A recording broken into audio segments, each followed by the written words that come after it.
ज्यादा फायदा जो आप कह रही हैं वो कहीं ना कहीं आम आदमी पार्टी को ही जाता नजर आएगा, लेकिन सबसे ज्यादा नुकसान आप देखें तो भारतीय जनता पार्टी पर आप देखें उनके रणनीतियों पर पानी फिर जाएगा। जिस हिसाब से एक जाल भारतीय जनता पार्टी दिल्ली में बिछा चुकी है, कहीं ना कहीं ये सोच के और इसी सोच में कहीं ना कहीं आप देखें बड़ा कदम बीजेपी उठा चुकी है कि इस बार दिल्ली तो हम साथ ही लेंगे, क्योंकि अरविंद केजरीवाल आप देखें जिस हिसाब से जांच एजेंसियां ईडी और सीबीआई तमाम तरह के सबूतों को कहीं ना कहीं पेश करती नजर आ रही है। सबूतों के आधार पर ही अभी तक अरविंद केजरीवाल जेल से बाहर नहीं आ पा रहे हैं, मनीष सिसोदिया जेल से बाहर नहीं आ पा रहे हैं। मुझे लगता है भारतीय जनता पार्टी बाहर बैठकर एक बढ़िया खेल कहीं ना कहीं रचती नजर आ रही है। और सबसे बड़ी नमस्कार, मैं हूं माही सिंह और आप देख रहे हैं नेक्स्ट 9 न्यूज। आज आपका बहुत बहुत स्वागत है हमारे खास प्रोग्राम रंग बदलती राजनीति में। आज बात करने वाले हैं दिल्ली की सियासत की।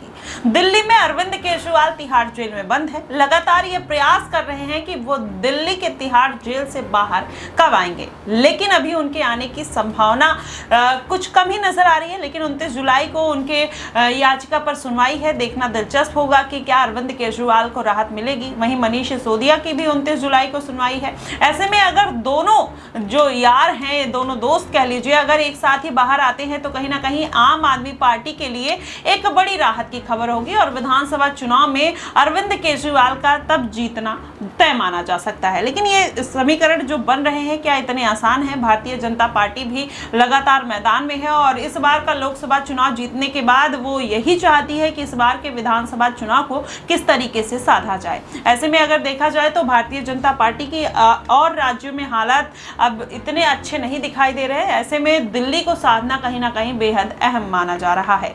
अब ऐसे में पूरे जो समीकरण बन रहे हैं अरविंद केजरीवाल को लेकर, लगातार सुनीता केजरीवाल भी अब पूरी तरीके से एक्टिव मोड में नजर आ रही हैं। जनता के बीच में जा रही हैं, रैलियां कर रही हैं, जनसभाएं कर रही हैं और अरविंद केजरीवाल को सही प्रूव करने की पूरी ताकत भी लगा रही हैं। ऐसे में अभिषेक मनु सिंघवी भी पूरी जद्दोजहद करते हुए नजर आ रहे हैं। कितना इसमें कामयाब होंगे, कितना नहीं, ये देखने वाली बात होगी। इन्हीं तमाम मुद्दों पर चर्चा करेंगे। हमारे साथ आश्रुति मौजूद हैं। आश्रुति, क्या लगता है कि अरविंद केजरीवाल अगर इस बार तिहाड़ जेल से बाहर आ जाते हैं तो इसका सबसे ज्यादा फायदा किसको होगा और सबसे ज्यादा नुकसान किसको होने वाला है? देखिए, फायदा तो सीधे तौर पर कहें तो आम आदमी पार्टी के पक्ष में ये बड़ी जीत के रूप में कहीं ना कहीं सामने आ सकता है, क्योंकि अरविंद केजरीवाल की रिहाई, तिहाड़ जेल से उनका बाहर आना, और वहीं दूसरी ओर आप देखें मनीष सिसोदिया जो 16 महीने से जेल में बंद है, माई कहीं ना कहीं उनके लिए भी इस समय रिहाई बेहद जरूरी है। वहीं दोनों के परिवारों की बात करें तो अरविंद केजरीवाल का परिवार भी इसी जद्दोजहद में लगा हुआ है कि कुछ ना कुछ करके अरविंद केजरीवाल बाहर आ जाएं। आप देखें जिस हिसाब से उनकी पत्नी सुनीता केजरीवाल एक बार फिर से राजनीति में एक्टिव होती नजर आ रही है, सक्रिय हो चुकी हैं, हरियाणा में बिगुल फूंक कर आई हैं। हरियाणा में बेहद जल्द विधानसभा चुनाव होने जा रहे हैं, तो उसके लिए भी आप देखें कहीं ना कहीं सुनीता केजरीवाल ने आम आदमी पार्टी की कमान तो एक बार फिर से अपने हाथों ले ली है। लेकिन सवाल उठता है आखिर कब तक। ये बहुत बड़ा मुद्दा है कि अगर सुनीता केजरीवाल, जिनको राजनीति का कोई एक्सपीरियंस नहीं है, कोई अनुभव नहीं है, उनके पति खुद मना कर चुके हैं कि सुनीता केजरीवाल आने वाले समय में राजनीति में लंबे समय तक नहीं रहेंगी, वो खुद बाहर आकर कमान संभालेंगे। आप देखें, सबसे ज्यादा फायदा जो आप कह रही हैं वो कहीं ना कहीं आम आदमी पार्टी को ही जाता नजर आएगा, लेकिन सबसे ज्यादा नुकसान आप देखें तो भारतीय जनता पार्टी पर आप देखें उनके रणनीतियों पर पानी फिर जाएगा। जिस हिसाब से एक जाल भारतीय जनता पार्टी दिल्ली में बिछा चुकी है, कहीं ना कहीं ये सोच के और इसी सोच में कहीं ना कहीं आप देखें बड़ा कदम बीजेपी उठा चुकी है कि इस बार दिल्ली तो हम साथ ही लेंगे, क्योंकि अरविंद केजरीवाल आप देखें जिस हिसाब से जांच एजेंसियां ईडी और सीबीआई तमाम तरह के सबूतों को कहीं ना कहीं पेश करती नजर आ रही है। सबूतों के आधार पर ही अभी तक अरविंद केजरीवाल जेल से बाहर नहीं आ पा रहे हैं, मनीष सिसोदिया जेल से बाहर नहीं आ पा रहे हैं। मुझे लगता है भारतीय जनता पार्टी बाहर बैठकर एक बढ़िया खेल कहीं ना कहीं रचती नजर आ रही है। और सबसे बड़ी बात, जिस हिसाब से बीजेपी रणनीतियां बना रही है, बीजेपी कहीं ना कहीं बौखलाहट में ही अगर ये बड़ा कदम उठा लेते हैं और सबसे बड़ी बात अगर अरविंद केजरीवाल बाहर आ जाते हैं तो भारतीय जनता पार्टी की तमाम रणनीतियों पर बड़ा पानी फिरता नजर आएगा। बड़ी मुश्किलें कहीं ना कहीं बीजेपी के लिए बढ़ जाएंगी, क्योंकि बीजेपी लोकसभा चुनाव जीतने के बाद अब देखिए कहीं ना कहीं जो बीजेपी का एक कहीं कॉन्फिडेंस जो है वो बढ़ चुका है कि अब अभी लोकसभा चुनाव खत्म हुए चंद महीने पहले और विधानसभा चुनाव अब देखिए चंद ही महीनों में विधानसभा चुनाव का बिगुल बज जाएगा। तो बीजेपी को ऐसा लगता है कि दिल्ली तो हम साथ ही लेंगे। लेकिन अगर आम आदमी पार्टी एक बार फिर सक्रिय हो गई, ईडी और सीबीआई जो तमाम जांच एजेंसियां हैं, कहीं ना कहीं तमाम सबूत जो पेश करती बेंच के सामने नजर आ रही है, अगर इन्हीं सबूतों पर सुप्रीम कोर्ट और हाई कोर्ट की बेंच कहीं ना कहीं ईडी सीबीआई को कड़ी फटकार लगाकर इन्हें रिहाई दे देती है तो आम आदमी पार्टी जीत की दिशा में एक बार फिर चलती नजर आ सकती है। जी बिल्कुल, ऐसे में जीत की दिशा में तो बढ़ेगी, लेकिन क्या अकेले भी ये सारी जो मुसीबतें हैं, जो जेल से बाहर आना और जो कहीं ना कहीं आम आदमी पार्टी का गिरता हुआ जनाधार, उसको बचा पाना इतना आसान होगा? इन सभी तमाम बातों पर कहीं ना कहीं जद्दोजहद आम आदमी पार्टी और भारतीय जनता पार्टी की जारी है। लेकिन वहीं अगर आश्रुति देखा जाए तो पिछले लोकसभा चुनाव में जिस तरीके से आम आदमी पार्टी ने राहुल गांधी के साथ गठबंधन किया था, अब क्या आने वाले विधानसभा चुनाव में फिर से वो गठबंधन करते हुए नजर आएंगे? अखिलेश यादव और आजाद रामन कहीं ना कहीं एंट्री करने वाले हैं। ऐसे में अखिलेश यादव के साथ गठबंधन था, वो चाहे आप अलग अलग राज्यों में देख लीजिए, चाहे राहुल गांधी के साथ गठबंधन था, तो जाहिर तौर पर अखिलेश यादव का इन्वॉल्वमेंट देखने को मिला ही। तो ऐसे में अब क्या एक सॉफ्ट रुख अखिलेश यादव की तरफ केजरीवाल का जा सकता है? और इस बार अखिलेश यादव अगर शिरकत करते हैं दिल्ली की राजनीति में, तो क्या उनको साधने का प्रयास कर सकते हैं? देखिए, उत्तर प्रदेश में तो कहीं ना कहीं रणनीति चल रही है, लेकिन दिल्ली की बात करें तो दिल्ली में अगर आजाद का, जैसे आपने जिक्र करा, अगर आजाद कहीं ना कहीं अरविंद केजरीवाल के साथ गठबंधन कर लेते हैं, अगर आप की राजनीति में दिल्ली में कहीं ना कहीं एंट्री चंद्रशेखर आजाद की हो जाती है, तो मुझे लगता है बड़ा खेल यहाँ बिगड़ सकता है विपक्ष का।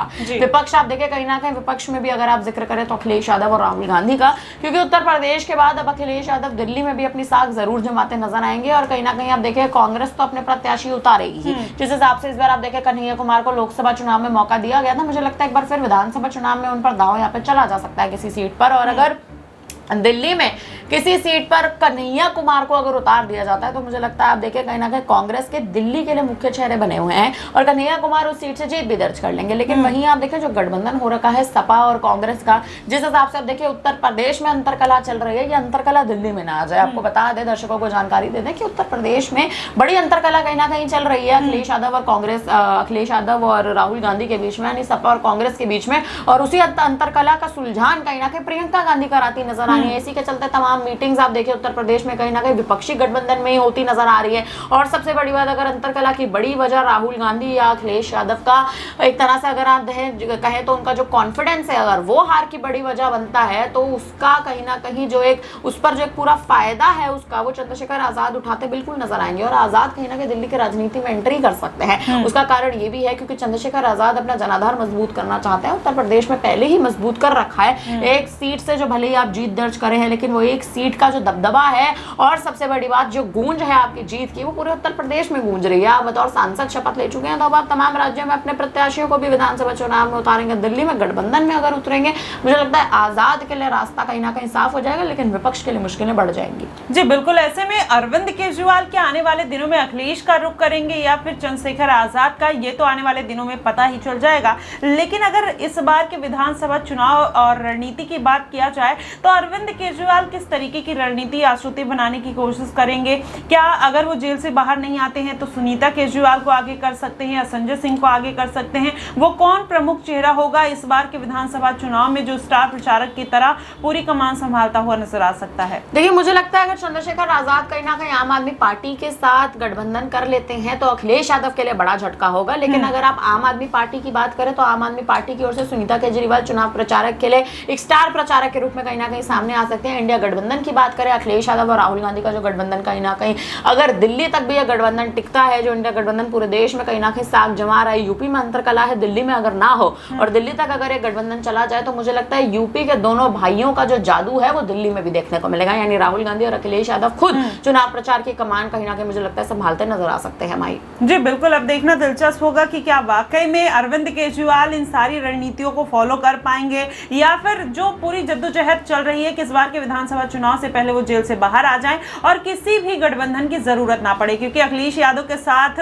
गठबंधन करना उनके लिए इतना आसान नहीं होगा, क्योंकि अखिलेश यादव जिस तरीके से मजबूत भूमिका में रहे, ज्यादा से ज्यादा सीटों की मांग करेंगे। ऐसे में सीएम पद के लिए कहीं ना कहीं आने वाले दिनों में वहां पर अरविंद केजरीवाल की मुसीबतें बढ़ते हुए नजर आएंगी, क्योंकि राहुल गांधी के साथ इस बार का गठबंधन केजरीवाल को भारी पड़ा है। तो ऐसे में उन्होंने अकेले चलने का प्लान तो बना लिया, लेकिन देखना दिलचस्प होगा कि आने वाले विधानसभा चुनाव में क्या नतीजे और क्या परिणाम और किस तरीके की रणनीति बनाने की कोशिश करते हुए दिखाई दे रहे हैं। फिलहाल आपका क्या कुछ कहना है, आप हमें कमेंट बॉक्स में जरूर बताइएगा। फिलहाल के लिए बस इतना ही। देश और दुनिया की तमाम खबरों के लिए हमारे साथ बने रहिएगा नेक्स्ट 9 न्यूज पर।